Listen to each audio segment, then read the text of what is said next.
때 잃은 소금은 아무 쓸모가 없어 밖에 버려져 사람에게 밟힐 뿐입니다. 전구 소금이 맛을 잃는다는 것은 무엇을 의미하는가? 소금이 맛을 잃는다는 것은 팔복의 특성을 잃어버리고 산상수훈 교훈대로 살지 못하는 것을 뜻합니다. 이 설교는 마딜은 소금의 비참한 최후에 대한 경고를 담고 있습니다. 변승우 목사는 마태복음 5장 13절을 통해 그리스도인이 세상의 소금으로서의 역할을 잃을 때 겪게 될 비참한 결과를 강조합니다. 소금의 맛을 잃는 것은 팔복의 특성을 잃어버리고 예수님의 가르침대로 살지 못하는 것을 의미하며 이는 구원을 잃고 버림받는 결과로 이어진다고 경고합니다. 설교는 맛을 지키는 것이 그리스도인에게 가장 중요한 임무이며 맛을 잃으면 하나님께 쓰임받을 수 없고 결국 버림받게 된다는 점을 강조합니다. 이 설교는 그리스도인의 정체성과 삶의 방향에 대한 중요한 메시지를 전달합니다. 1. 밥팔복의 맛을 잃은 소금의 비참한 최후. 소금이 맛을 잃으면 아무 쓸데없어 사람들이 밟게 되고 예수님은 이를 팔복의 특성을 잃어버린 그리스도인의 비참함으로 경고하고 있다. 한국 교회는 규모에 비해 정부나 국민에게 대접받지 못하고 멸시당하고 있으며 이는 교회가 맛을 잃었기 때문이라고 분석한다. 소금의 맛을 잃는 것은 팔복의 특성을 잃어버리고 말씀대로 살지 못하는 것을 의미하며 그리스도인의 가장 중요한 임무는 맛을 지키는 것이다. 예수님의 경고는 회개한 팔복의 사람들에게 하신 것이며 맛을 잃으면 구원의 안전이 없다고 말한다. 팔레스타인에서는 소금이 염화나트륨과 불순물을 섞어 사용했기 때문에 맛을 잃을 수 있으며 이는 맛을 잃었을 때 아무 쓸모가 없음을 더욱 강조하는 이유이다. 1.1. 마딜은 소금의 비참한 최후에 대한 성경 구절과 해석의 배경. 마태복음 5장 13절의 말씀은 너희는 세상의 소금이니 소금이 만일 그 맛을 잃으면 무엇으로 짜게 하리요? 라는 경고를 담고 있다. 변승우 목사는 설교 준비 과정에서 성경 연구에 몰두하여 많은 시간을 할애한다. 소금과 빛 비유에 대한 다양한 해석 중 일부는 모든 성도에 대한 이 말씀이 아니라 목회자들에 대한 것이다라는 견해를 가지고 있으나 변승우 목사는 이를 반박한다. 변승우 목사는 성경 문맥을 살펴보면서 자신의 해석이 문제가 없다는 결론을 내리고 주석을 통해 이를 확인한다. 더 확실한 답을 얻기 위해 지속적인 묵상을 통해 깨달음을 얻는 과정을 중요하게 여긴다. 1.2. 소금과 빛 비유의 대상. 성경에 나오는 소금과 빛에 대한 구절은 목회자들뿐만 아니라 모든 성도들에게 적용되는 것으로 이해된다. 마가복음 9장 50절과 누가복음 14장 34절은 소금의 맛을 잃는 것에 대한 비유로 이는 성도들 전체를 대상으로 한다. 마태복음 5장의 소금 말씀도 성도 일반에 대한 것으로 볼 수 있으며 목회자들에게만 해당되지 않는다. 에베소서 5장과 빌립보서 2장의 구절은 빛의 자녀로서 모든 성도가 빛으로 살아야 함을 강조한다. 따라서 세상의 소금과 빛에 대한 말씀은 특정 계층이 아닌 모든 성도에게 전달된 것으로 100% 맞다. 1.3. 성경 해석의 정확성과 한계. 변승우 목사는 자신의 설교가 인류 역사상 매우 높은 수준의 정확도를 가지며 이는 하나님의 은혜와 시대적 상황 덕분이라고 말한다. 그는 세계적인 학자들의 책과 정보를 철저히 탐구하여 성경 해석의 난제를 해결하고 있으며 이 과정에서 정리하지 못한 부분을 재해석한다고 설명한다. 하지만 100% 정확할 수 있는 것은 하나님만이며 성경 저자들이 성경을 쓸 때만 100% 정확했다고 강조한다. 변승우 목사는 부분적으로 해석이 잘못될 수도 있지만 그러한 실수가 성도들의 영혼에 심각한 해를 주지 않는다고 주장한다. 성도들은 자신의 해석이 100% 옳다고 주장하지 않기에 말씀에 의뢰하는 것이 보다 좋은 선택이라고 조언한다. 1.4. 주석보다 성경과 설교에 집중하세요. 주석을 읽는 것만으로는 성경 본문을 다르게 이해할 수 없으며 학자들의 주석도 교리적으로 왜곡된 경우가 많다. 성경 연구 시 다양한 책을 비교하여 이론의 허점과 장점을 분별해야 하지만 명확한 이해와 분별력이 없으면 다양한 의견에 휩쓸릴 수 있다. 성도들은 주석에 의존하기보다는 목회자의 책이나 성경을 열심히 읽고 설교를 듣는 것이 중요하다. 성경과 설교에 집중하는 것이 최고의 방법이며 이를 통해 참된 분별력을 키울 수 있다. 1.5. 마딜은 소금의 비참한 결말에 대한 경고. 소금이 맛을 잃으면 아무 쓸모가 없어 밖에 버려져 사람에게 밟히게 된다. 맛이 없게 된 소금의 경고는 팔레스타인 소금의 불순물로 인해 맛을 잃는 현상에서 비롯되었으며 우리나라 소금과는 상황이 다르다. 맛을 잃게 된 소금은 농작물의 거름으로도 쓸 수 없다. 팔복의 특성을 잃어버린 기독교인들이 사람들에게 멸시받고 있다는 게 한국교회의 현실이다. 그리스도인의 가장 중요한 임무는 소금의 맛, 즉 팔복의 특성을 지키는 것이며 맛을 잃지 않아야 한다. 2. 전구 마딜은 소금의 비참한 최후에 대한 경고. 소금이 맛을 잃으면 쓸모가 없다는 상식적인 말로 하나님께 쓰임받지 못하면 지옥에 갈 것이라는 경고를 나타낸다. 하나님께 쓰임받는 사람이 되기 위해서는 팔복의 특성을 지켜야 하며 맛을 지키는 것이 가장 중요하다고 강조한다. 목사, 선교사 등의 직책을 가졌더라도 맛을 잃은 사람은 하나님께 쓸모없는 존재이며 마귀에게 쓰임받을 수 있는 위험이 있다고 경고한다. 팔복의 사람으로 살아가면 소금과 빛이 되어 하나님께 영향력을 발휘할 수 있다고 주장한다. 천국에 갈 수 있는 사람은 팔복의 사람이자 산상수훈대로 사는 사람이며 하나님은 외모나 조건, 지식이 아닌 팔복의 사람인지 여부를 가장 중요하게 여긴다고 강조한다. 2.1. 소금의 맛을 잃으면 아무 쓸모가 없다.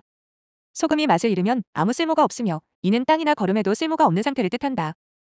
종교적 직분을 가졌다고 하여 하나님께 쓰임받을 수 있는 것은 아니며 맛을 잃은 사람은 하나님께 쓰임받지 못하고 오히려 마귀에게 쓰임받고 있을 가능성이 크다.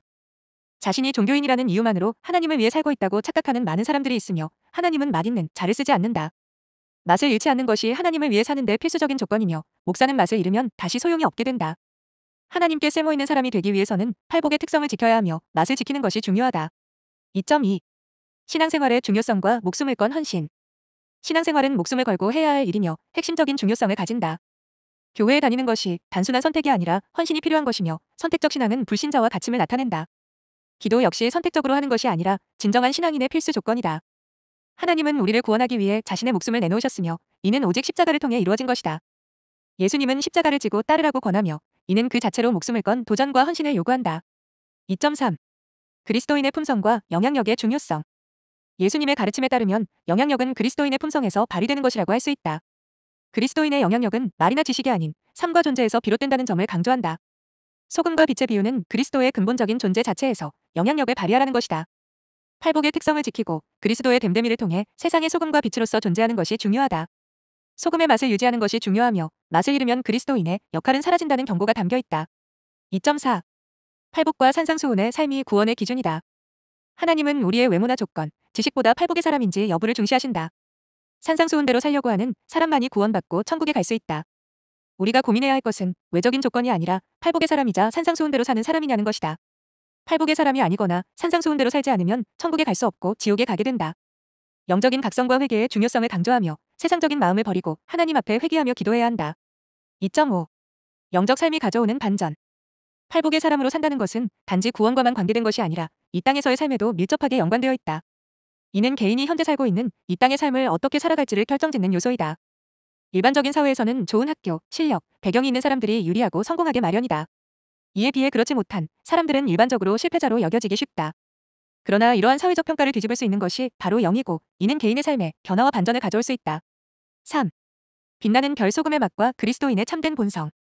짠맛을 잃으면 제자의 자격을 상실하며 하나님께 거절당하게 된다는 것이 명백하다. 한 번 구원이 영원한 구원이라는 교리는 거짓이며 이는 많은 영혼을 위험에 빠뜨리고 있다. 성경은 소금의 은유를 통해 버림받음을 경고하고 있으며 이는 영원한 구원이라는 교리를 반박하는 강력한 증거이다. 팔복의 특성을 잃으면 불신자가 되며 서기관과 바리새인보다 나은 의가 없다면 천국에 들어갈 수 없다. 소금의 맛을 지키는 것이 모든 그리스도인의 궁극적인 목표이며 이를 잃으면 하나님께 쓰임받지 못하는 것이 아니다. 실제로 버림을 받게 된다. 3.1. 세상적인 능력과 영적 탁월함. 동물의 세계는 힘이 중요하지만 인간에게는 정신적 능력이 중요한 요소이다. 사람의 체력이나 운동 능력이 운명을 결정짓지 않으며 정신적 탁월함이 육신의 한계를 뛰어넘는다. 영은 정신적 능력보다 더 중요한 것으로 하나님을 영으로 만나고 사랑하는 것이 인생의 반전을 가능하게 한다. 성경과 개인적 경험을 통해 하나님을 쫓는 것이 범사의 잘됨과 강건함을 가져다준다는 확신이 있다. 교회 성도들의 경험은 단순하지 않으며 하나님을 쫓음으로 얻는 숱한 간증이 존재한다. 3.2. 하나님께 쓰임받는 삶의 가치. 팔복의 특성을 잃지 않고 그 맛을 지키는 것이 중요하다. 사람은 외모나 학벌을 중요시 여기지만 하나님은 팔복의 사람이 되는 것을 중요하게 여긴다. 학벌이나 조건이 좋아도 팔복의 특성을 잃으면 하나님 보시기에 쓸모가 없으며 이 특성을 유지하면 귀히 쓰임받는 사람이 된다. 하나님께 귀히 쓰이면 그에 따른 귀한 대접을 받을 수 있다. 세상적인 성공보다 하나님께 쓰임받는 것을 중요시해야 하며 이는 절대로 가볍게 여기지 말아야 할 가치이다. 3.3. 신앙생활의 중요성과 미래의 운명. 많은 성도들이 하나님을 제대로 믿지 않고 말씀대로 살지 않아 실패하는 이유가 있다고 말한다. 사회적으로 성공한 사람이라도 하나님 말씀대로 살지 않으면 결국 벽에 부딪히고 망하게 된다. 신앙생활을 목숨 걸고 해야 하며 팔복의 사람이 되어 하나님 말씀대로 사는 사람이 결국 잘 되게 마련이다. 하나님 말씀대로 살지 않는 삶은 길이 없고 결과적으로 비참하게 되고 지옥에 갈 운명이 된다. 그래서 어린 청년들은 잘 들어야 하고 바른 목표를 세워야 하며 팔복의 사람이 되도록 노력해야 한다. 3.4. 잘못된 교리에 대한 경고와 비판. 맛을 잃은 소금은 쓸모가 없어 밖에 버려져 사람에게 밟히게 되는 운명을 맞이한다. 한 번 구원은 영원한 구원이라는 장로교 교리는 변승우 목사에게 큰 분노를 야기하며 잘못된 교리로 여기고 있다. 이 거짓 교리로 인해 많은 사람들과 목사들이 지옥에 갈 것이라고 경고하며 교리 차이가 아닌 거짓이라고 주장한다. 진리가 아닌 이 교리에 의해 많은 사람들이 세뇌되어 있으며 성경의 명백한 경고를 교묘하게 왜곡하는 사람들이 교회에 많다는 점을 우려한다. 3.5. 성경 해석과 맛잃은 소금 비유의 심각성. 성경의 문맥을 왜곡하는 학자들이 궤변을 늘어놓아 성경 해석에 심각한 오류를 초래한다. 맛잃은 소금의 비유는 실제 소금이 유용성을 잃어버려 버려지는 것이 아니라 영원히 버림받는 것을 의미한다. 팔복의 특성을 잃는 것은 불신자 상태로 돌아가는 것을 의미하며 이는 천국에 갈 수 없는 상황을 초래한다. 예수님의 말씀대로 서기관과 바리새인보다 나은 의가 없으면 결코 천국에 들어갈 수 없다. 많은 학자들이 교리의 세뇌로 인해 기본적인 분별력을 잃고 있으며 그들의 해석은 궤변으로 가득 차 있다. 3.6. 구원과 버림받음에 대한 학자들의 견해. 마가복음과 누가복음의 구절에서 소금이 맛을 잃는 것이 영원히 버림받는 것을 의미한다고 설명한다. 구원받은 사람도 성경에 따르면 버림받을 수 있으며 이는 기독교 정통교리로 여겨진다. 다양한 국내 학자들이 구원받은 사람도 결국 버림받을 수 있다는 견해를 지지하고 있다. 케네스 핵임 목사의 경험을 통해 영성운동 내에서 구원과 버림받음에 대한 인식 변화가 있었다.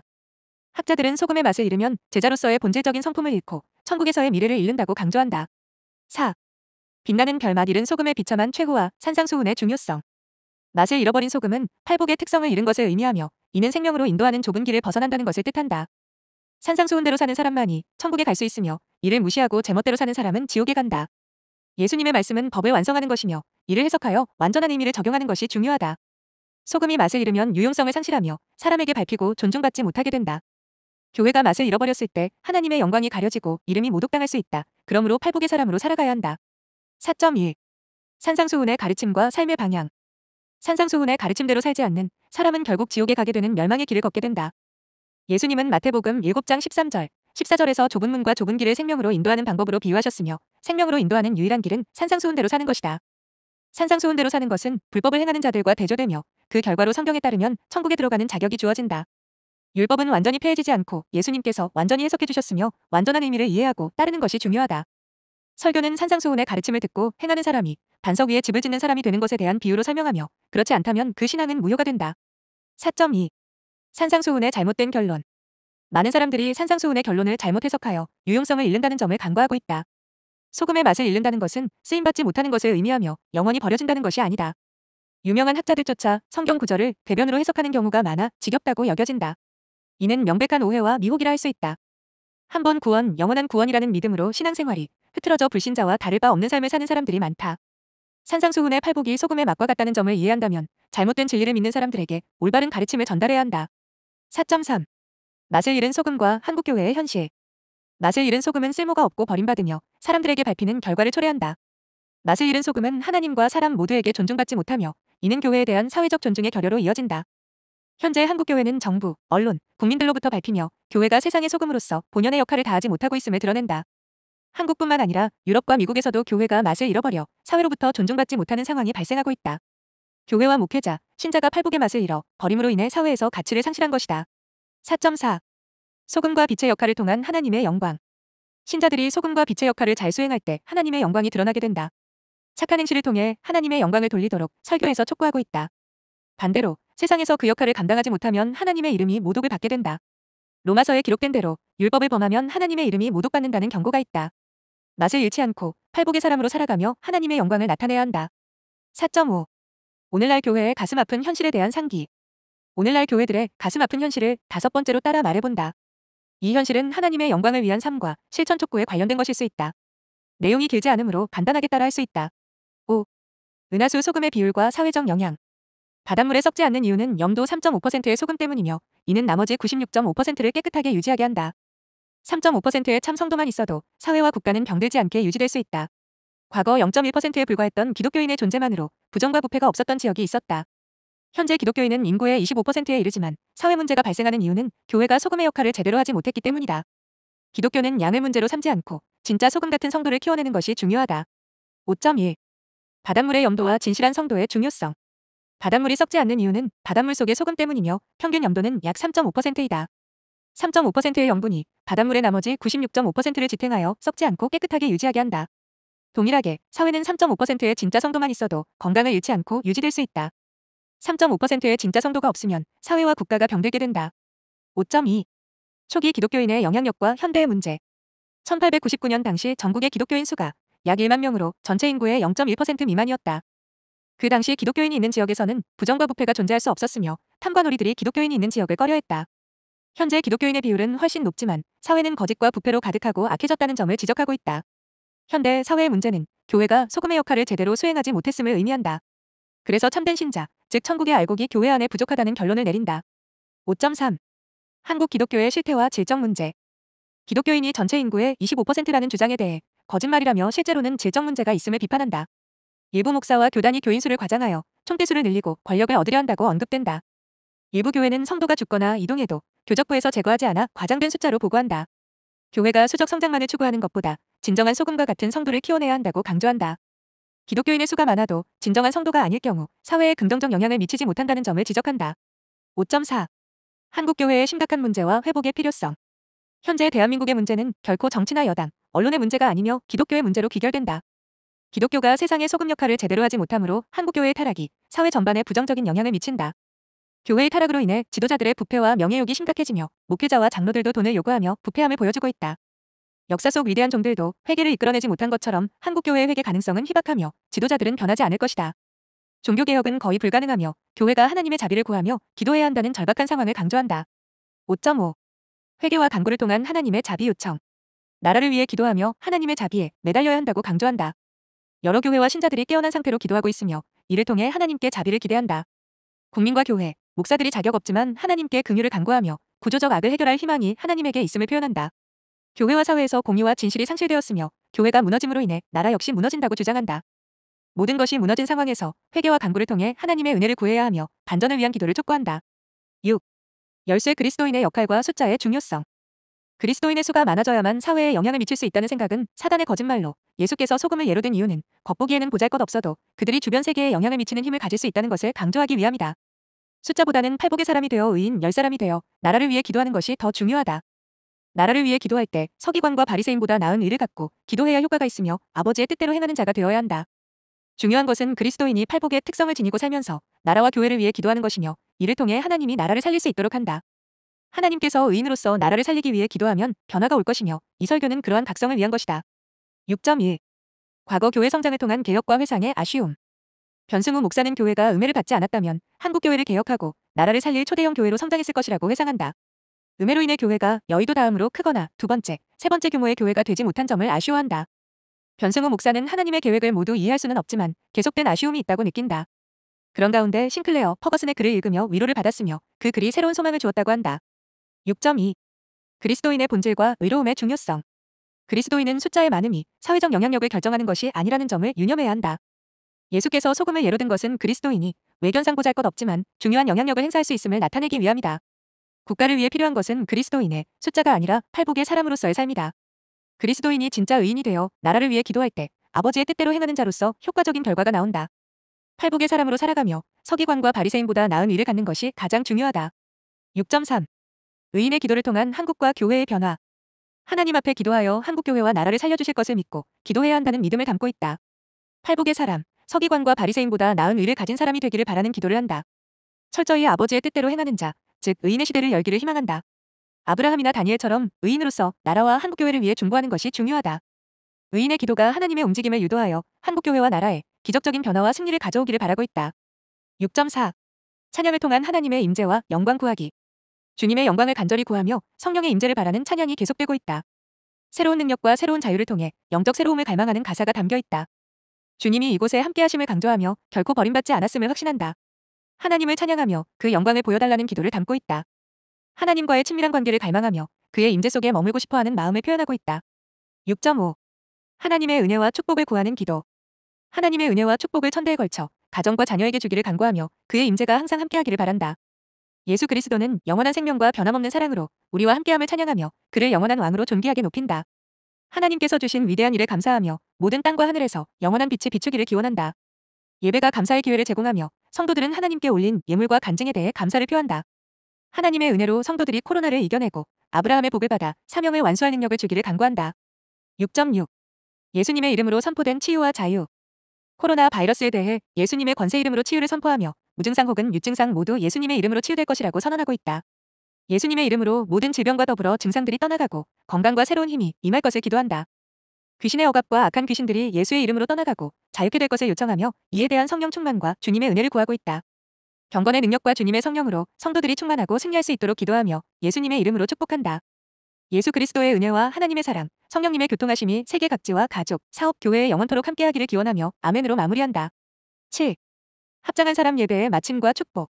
예배가 아멘으로 마무리되고 있다. 코로나 상황을 고려하여 성도들의 건강을 위한 기도가 포함되어 있다. 예배가 축도로 끝나는 방식이며 이를 통해 성도들에게 축복이 전달된다.